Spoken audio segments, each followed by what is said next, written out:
Hello and welcome to the Last Looks podcast, a show where we catch up with talented hairstylists and makeup artists in the film and television industry. We'll pick their super creative brains and find out all the good stuff. Join me, your host, Jamie Lee, in finding out what's what in the hair and makeup departments around the world.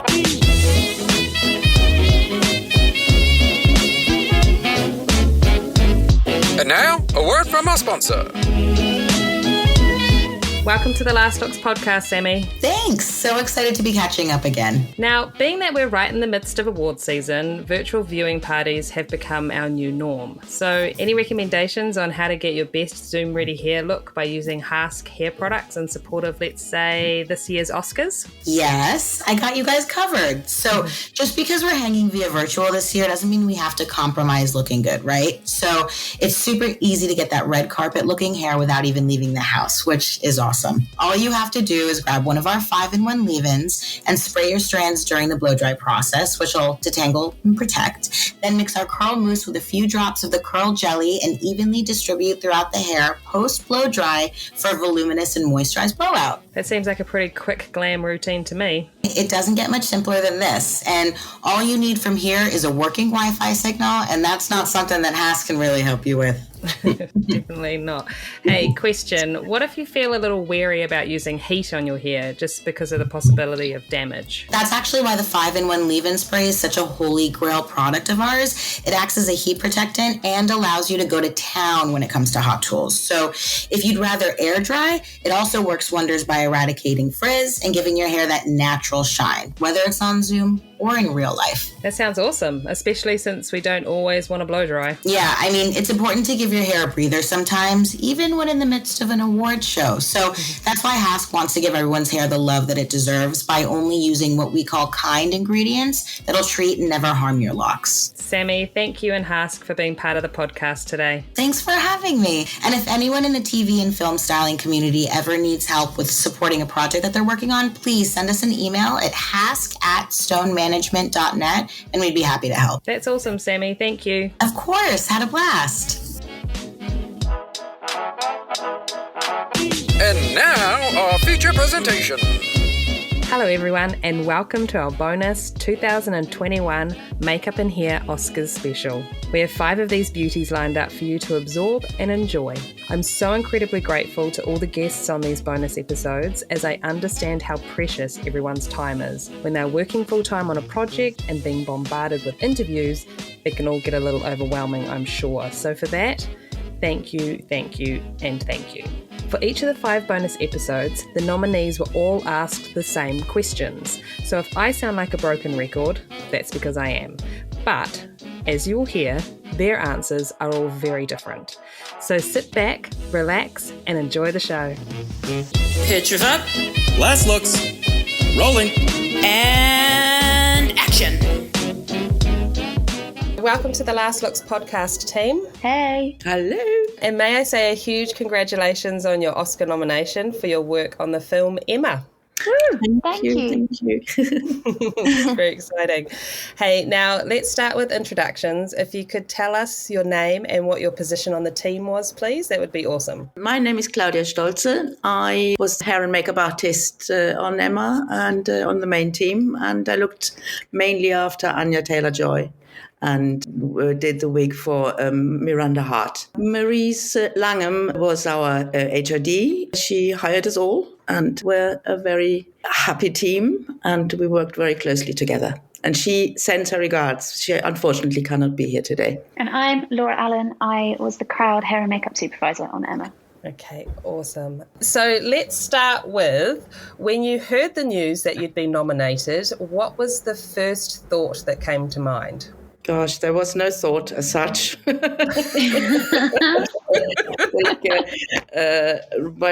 brain went, blimey, did we really? And obviously that was then replaced with, God, how wonderful, how fantastic. I didn't see that coming. I mean, that's awesome. Not because I didn't believe in us, it was just, wow. That's amazing. What about you, Laura? Yeah, it's such an epic achievement just to be nominated. So I think it was just total shock. I heard from a friend first, and a message popped up, and the colleagues I'm working with at the moment thought something awful had happened, because I just took like this massive gasp. It didn't sink in for a while, but it's pretty cool.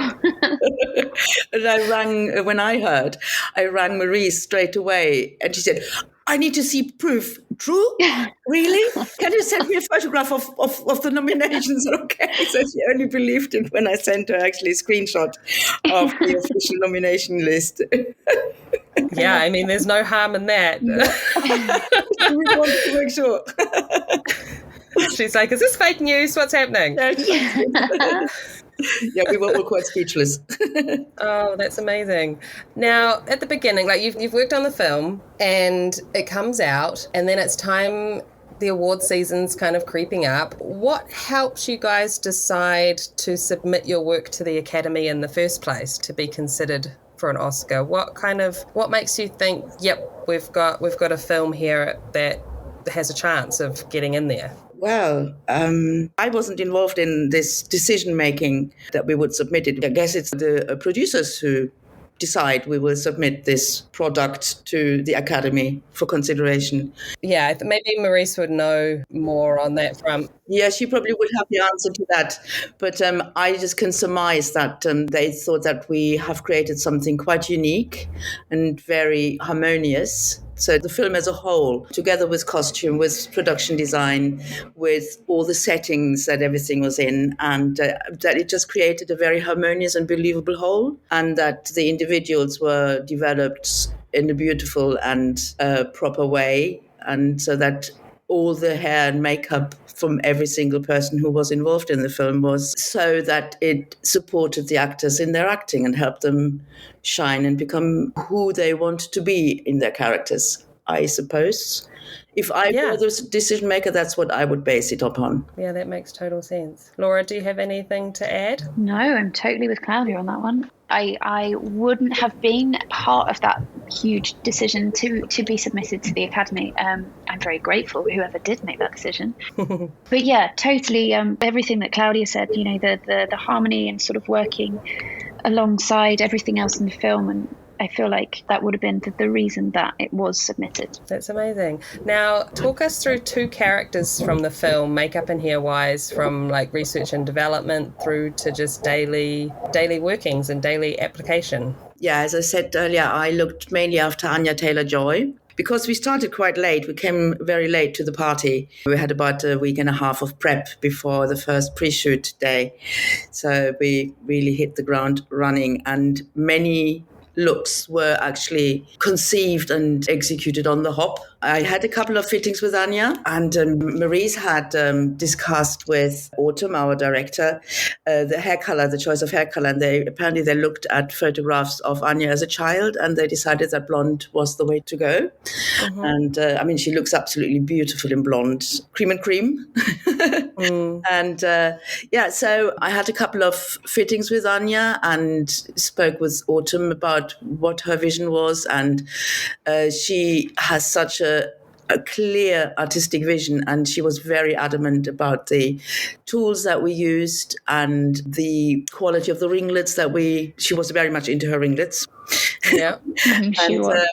And Marese had found some beautiful little designs, paintings of the era, where everything looked incredibly dainty and delicate, and that was quite exactly what Autumn wanted it to be, dainty and delicate. And so, every day my hot tongs came out of the little tong heater, and I created hundreds and hundreds and hundreds of curls.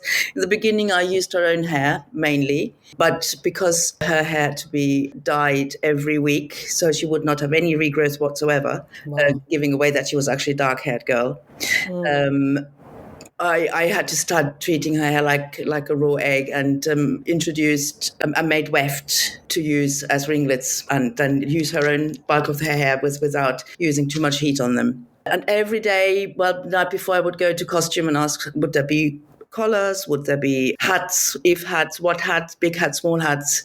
Would we have to pin them? Just to see what shape of hairdo I would have to come up with the next day, and that I would not have the eternal fight with the collar all the time. So it was very much decision making in the instant of it happening. So Anya was the most wonderful patient.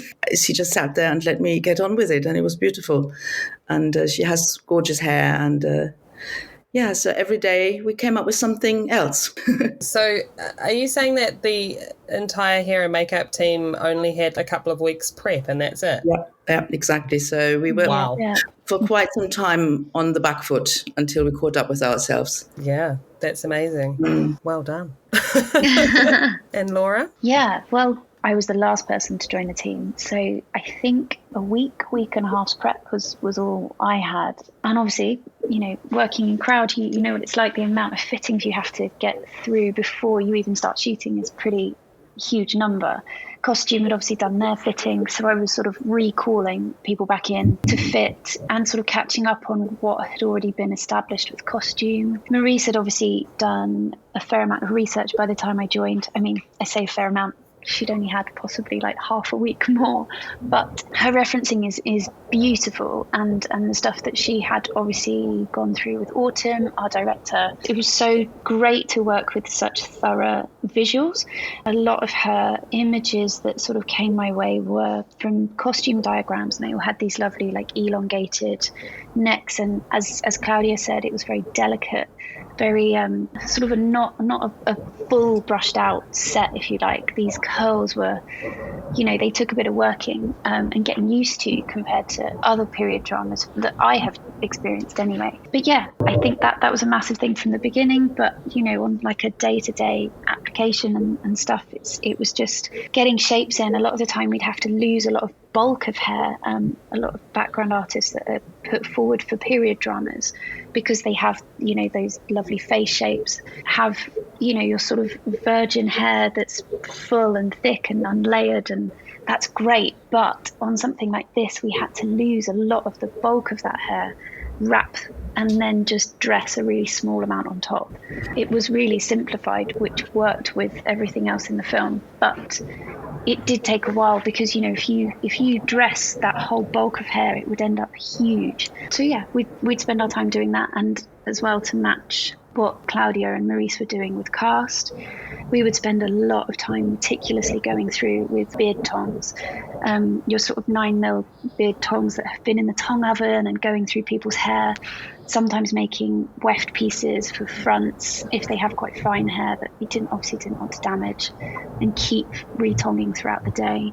Claudia, I just wanted to ask, did you do Anya's makeup as well? No, that was Marese. Okay, is there anything you guys wanted to talk about makeup-wise? It was a more or less no makeup look. So there was no eyeliner involved, nothing like that. No mascara. It was about enhancing the complexion. That's the word. Yes. And just enhance their features, but in a very subtle way, because that era didn't have much makeup going. It was all very subtle and was not meant to look like makeup, which sometimes can be a challenge in itself. I think so. And what about facial hair for the guys? Yeah, we had quite a few sideburns, either elongation to existing sideburns, or if somebody couldn't grow their own for whatever reasons, obviously they would have them, and we had to redress them every day, very delicately. Again, that is Marese's style, that everything has to be delicate and imperceptible, and I think she really, really achieved that.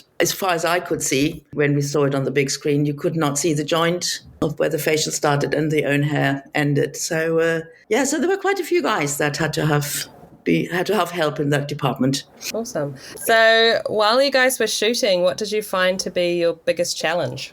Well, sometimes the time factor was not easy to deal with. Well, not everything, but a few things had to be really decided upon very quickly.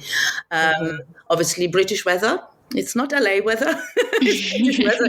It can wreak havoc on little dainty curls, which it sometimes did. And so we had to retong and just shoo everybody back indoors as soon as there was a raindrop coming down. And we had very little easy ups, and it was a bit complicated to do all the morning prep in Easy Ups, just next to the location. But I think there was one guy who Marese looked after. He was cast for another film in the middle of our shoot, and those guys got precedence over us, and they shaved his head. Yeah. And Oh my God. and I think we had 3 or 4 days to adapt a wig to make it look exactly like his own hair. Oh my goodness. And that was a bit of a moment. But I think Marese did that beautifully. I couldn't tell the difference, but maybe other people could. And then we had a lady who sent us a photograph of her with long blonde hair, medium blonde hair. She was cast with a day's notice. And we did, in case her blonde wasn't quite right, we had some wigs sent over from the wig makers, and she arrived. And her hair was down to her bum, super thick, goodness. and half blonde and half grey. Sort of the bottom half was blonde, the top half was grey, and none of the wigs fitted. So I had to dig deep into my stock of hair and weft. And I did find one piece of weft that matched her hair perfectly. Because I never throw anything away. You never know. And so that saved the day. That piece of weft saved the day. We could actually send her out with her own hair and just hid the blonde under the ringlets. So Wow. But that happened on the day. I was like, So yeah, things like that. But these are things, you come across those things all the time, and somehow you just learn to think on your feet and find a solution. And that's part of the fun, I think. And Laura? Claudia already mentioned the weather was a bit of a nightmare. We started shooting in March, which in the UK is, your early spring is just not the time to be shooting outside with all these lovely, delicate curls everywhere. Yeah, it was a bit of a nightmare at times. Our biggest challenge, I would say, was keeping on top of those curls, keeping them looking fresh. Because even in our lower classes, there was still that softness around the fronts, even if they had bonnets on. There was one day in particular where it was soaking and everyone got drenched. Oh God, yes. The only thing we could do was have a stock of weft, and we'd sort of make ladders, just to sort of put on the sides, and you could switch them out throughout the day instead of having to get them back to somewhere, like an Easy Up or a crowd base where we could go and retong. So yeah, things like that I'd say were our biggest challenge. I think it really paid off the beautiful, delicate curls, but they were a pain to keep on top of. It sounds like you were thinking ahead, though. Having those pieces pre-curled that you could just swap out, like that's thinking ahead of time, really, isn't it? Yeah, I think we started with the young girls when they're sort of the crocodile girls when we're seeing at the school was the first thing we shot. So by the time we got to the bigger sort of town scenes, we'd sort of learnt that we needed to think ahead a little bit, which was definitely worked in our favour for those bigger days. And that happened, the drenching rain happened in Lower Slaughter. Very apt name. Yes, so it did. Remember, it was a beautiful place, and it was called Lower Slaughter. It was what? So the location was called, say it again? Lower Slaughter. Oh my gosh. Yeah. Slaughter as well, yeah. What is the history of that place? Oh my goodness. It's a really beautiful part of the world. So beautiful. Oh, I love it. So I guess continuing on, what were some standout lessons you may have learnt throughout the shoot? I feel like every time I do a job, I certainly come away with something that I've learnt. So what was it for you guys? Absolutely. Oh, God. Well, there's a solution for everything. That's something I learn on every film, or this one in particular. And basically, if you run into problems, just don't give up. Not like me with computers. You didn't give up though, Claudia. You're here. Yeah, you're here. Just an inside joke for those listening. We had a little technical difficulty at the beginning, but Claudia made it through to the end and we are all here. So lesson learned. I wasn't close to tears when it comes to computers, but so tenacity and not giving up will actually, in the end, lead you to a solution. And that is actually part of the fun. On this particular occasion, I really embraced the difficulties and turned them into a positive experience. And I think that's what I'm taking away from that film. Yes, I love that, Claudia. I would, totally second that. Just to not be afraid. I mean, I definitely had a moment when we were bringing these beard tongs around sort of set with us and, putting tongs that obviously have no thermostatic control on, like you'll find baby hairs around the front. Yeah, definitely had a moment of like, really worried. And then, the continuation of doing that day in, day out on the same hair was obviously such a worry. But as Claudia said, there's always a way. You always find a solution. You think on your feet. If something isn't working, you find a way around, which I think is the biggest thing I learned. It's just not to be afraid of anything. We're always adapting, always learning. Even when something seems impossible at the start, you always find a way around, which is what makes our job so fun, I suppose. Yeah, absolutely. That's awesome. So this can sometimes be a difficult question to answer for some. What do you feel sets your work apart from your fellow nominees? That is a difficult question, you're right. Because all the films are so different. So they're so different, right? Well, it's just the genre that sets it apart from the other films. I think all the films that are nominated, they are such diverse genres, so different in what they had to achieve. I think they just had every team had their own completely unique challenges. So to directly compare us to others, I don't think it's possible, because there was a film that was very strong on prosthetics, and there was one that was very, very strong on modern looks. Ours is very, very strong on period looks. So it's, I think we are just in very good company. And I can only say, well, good luck to all of us. Absolutely. And Laura? Yeah, totally the same. I think it's so hard because everyone stands out for different things. I think as with everyone, attention to detail and doing something that even like with a film like Emma that's been done before many, many times, keeping it still interesting and new and fresh. Yeah, I think that sort of doesn't set us apart from other nominees, but it sort of, I hope, is a reason that we're in the mix. That's awesome. Well answered, ladies. I think what sets your nomination apart from the other nominees is the fact that you're crowd supervisor on the ticket, which you don't see very often. So doesn't happen an awful lot. No. Yeah. And it's nice. It's really nice cool. to be a part of it. I think crowd is a department that's so often overlooked because obviously cast do so much, and it's really nice. It's really nice for it to get the recognition. Yeah, any crowd supervisors or anyone who's done any work in a crowd room will know the amount of work that goes in is just as huge. So it's really nice to get the recognition. And it's not easy to gel the two aspects together. So a fantastic crowd supervisor manages to completely seamlessly fit in with the overall look. It's not like the crowd is an afterthought, but it is just as important as the main characters. Because if crowd looks different, then it doesn't gel together. So I think that really needs to be recognized. Absolutely. That's awesome.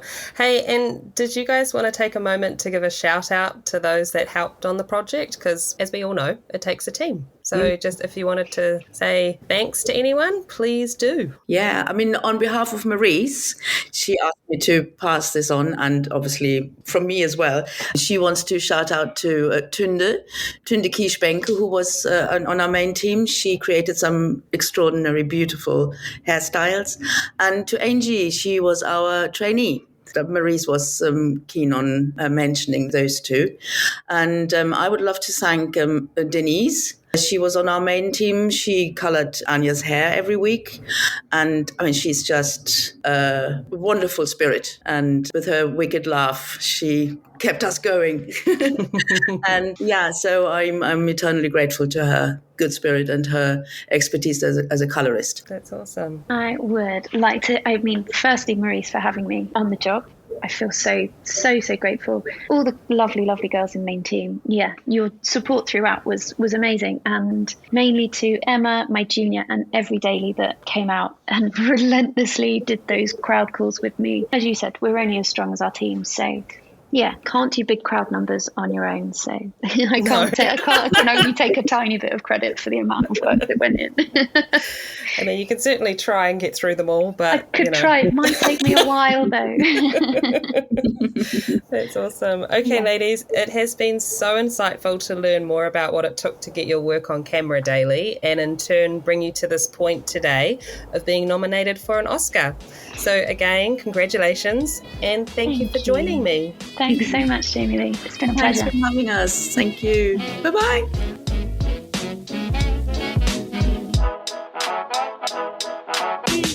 For links to see more about our guests, go to our Instagram at The Last Looks Podcast or our website, thelastlookspodcast.com. If you want to keep up with new episodes being released, be sure to subscribe through Apple Podcasts, Spotify, Amazon, Google Play, YouTube, or any podcast streaming platform. And remember, if you're enjoying the show, share it. The Last Looks podcast would like to thank Brett Stanley and Sabrina Castro. The song Fun Time by DJ Quads. Thanks for listening. Until next time. That's a wrap, people.